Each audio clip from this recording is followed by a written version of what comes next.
All right, let's talk. Your data communication and networking exam is breathing down your neck. If you're feeling that last-minute panic, you are in exactly the right place.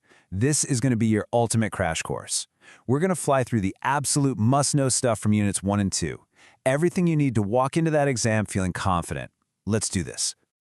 Look, I get it. The mid-sem is tomorrow. Maybe your notes look a little empty. Don't sweat it. We're going to fix that right here, right now. Forget about the dense textbook language. We're going to use simple, real-world examples that you'll actually remember when you're sitting in that exam hall. So here's our game plan. First up, we'll get the big picture of what networking is all about. Then we'll look at the different maps and layouts of the digital world. After that, we'll figure out how your data chooses the right path, kind of like a GPS. Then, the big one, the 7-layer rulebook that everything follows. And finally, we'll meet the actual hardware that makes it all happen. Let's jump in. Okay, Section 1, the big picture. When you strip it all down, networking is super simple. It's just about getting a message from point A to point B. Every time you send an email, load a website, that's what's happening. But how? How does that message travel across the globe in less than a second? That's what we're going to break down. So what even is a computer network? It's just two or more computers hooked up so they can share stuff. The best way to think about it is like a study group. Instead of everyone buying a crazy expensive textbook, you all chip in and share one copy, right? A network does the exact same thing. It lets a bunch of computers share one printer or one internet connection. It's all about sharing resources efficiently. For any communication to happen, you need these 5 things. Just picture sending a letter to your friend. You're the sender. Your friend is the receiver. The message is whatever you wrote inside. The medium is the physical path it takes, the mail truck, the roads, and finally, the protocol. That's just the set of rules you both agree on, like writing in the same language and putting the address in the right spot so the post office understands it. Okay, pens out. This is your first guaranteed exam question, I promise you. You will be asked to list the 5 components of data communication. So write them down. Sender, receiver, message, medium, protocol. Just remember that post office story, and you've got this question in the bag. All right, we know the basics of sending a message. Now let's talk about the world it travels through. Think of this next section like we're learning to read the different maps and street layouts of the digital universe. Networks basically come in 3 sizes: small, medium, and large. And the easiest way to remember them is to think about plumbing.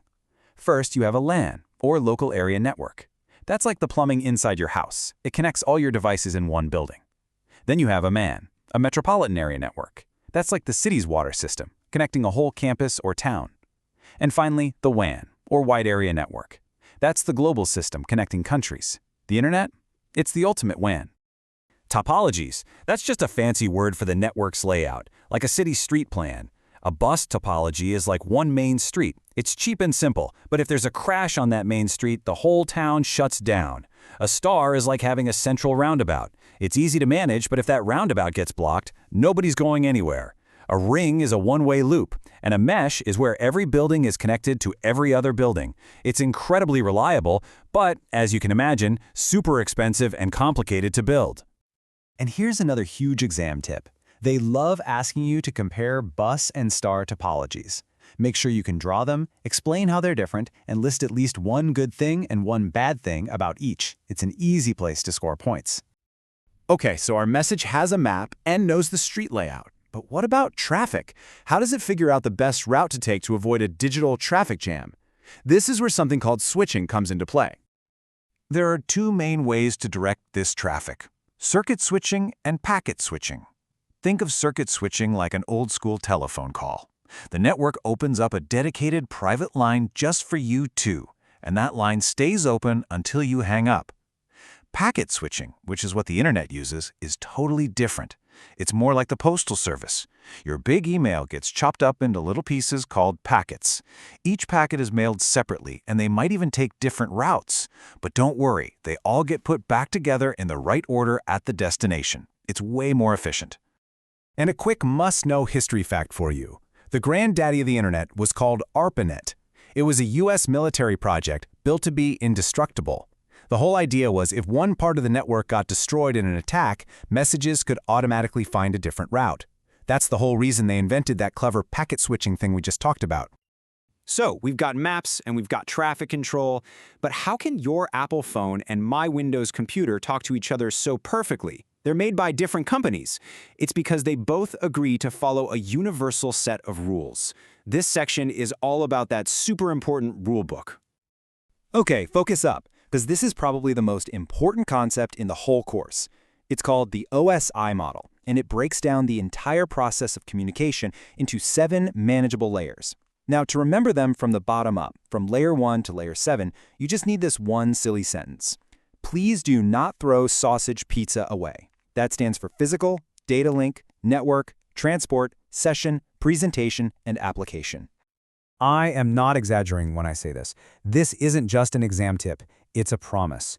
You will be asked about the 7 layers of the OSI model. You have to be able to list them and describe what at least a couple of them do. Memorize that mnemonic. It's non-negotiable. So you might be thinking, okay, this 7-layer model is great, but is it what we actually use? And the answer is, sort of. The OSI model is the perfect theoretical blueprint. It's the ideal way to think about networking. But in the real world, the internet actually runs on a simpler, more practical 4-layer model called TCP/IP. As you can see, it basically just squishes some of the OSI layers together. Think of it this way.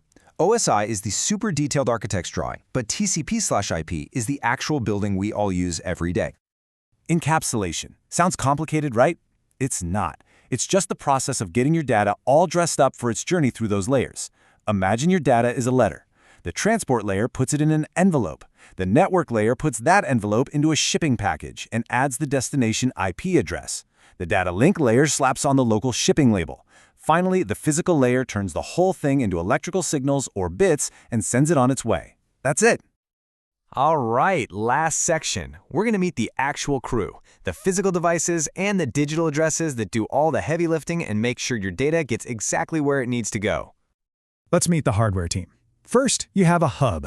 A hub is dumb. It works at the physical layer and acts like a town announcer who just shouts every message to every single person in the area, whether they need to hear it or not. Then you have a switch. A switch is smart. It's like a receptionist at an office building. It works at the data link layer and knows exactly which extension to send a call to, delivering the message only to the right person.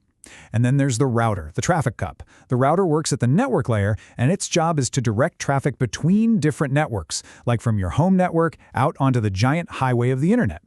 Now, 2 others you absolutely have to know are the Network Interface Card, or NIC, which is the actual port in your computer that lets it connect to the network, and a bridge, which is like a simple 2-port switch that connects 2 parts of the same local network.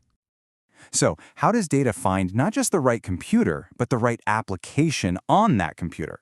It uses a 2-part address. The IP address, that's the computer's street address. But you also need the port number. Think of that as the person's name or the apartment number inside the building. It tells the computer if the data is for your web browser or Spotify or a game. Put them together and you get the socket address, the complete, specific destination. Okay, deep breath. Lightning round. This is your cheat sheet. Let's burn this in. The 5 components: sender, receiver, message, medium, protocol. Got it? Switching? Packet switching is like the post office, flexible and efficient. The OSI layers, say it with me. Please do not throw sausage pizza away. The devices, hubs are dumb, switches are smart, routers connect networks. And the address? The full socket address is the IP address plus the port number. Done.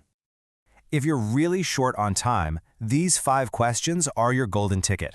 You need to be able to explain the 5 components, tell the difference between the 2 types of switching, list those 7 OSI layers, compare the main hardware, and give examples of LAN, MAN, and WAN. I'm serious. Pause right here and try to scribble down an answer for each one. This is the core of everything. Let's end with a quick pop quiz to prove you've got this. Which OSI layer is responsible for routing? Is it transport, data link, or network? Of course, it's C, the network layer. See? You know this stuff. We've gone through all the essentials, used simple analogies, and now you have a rock-solid foundation. You are ready. You've got this. Now go ace that exam.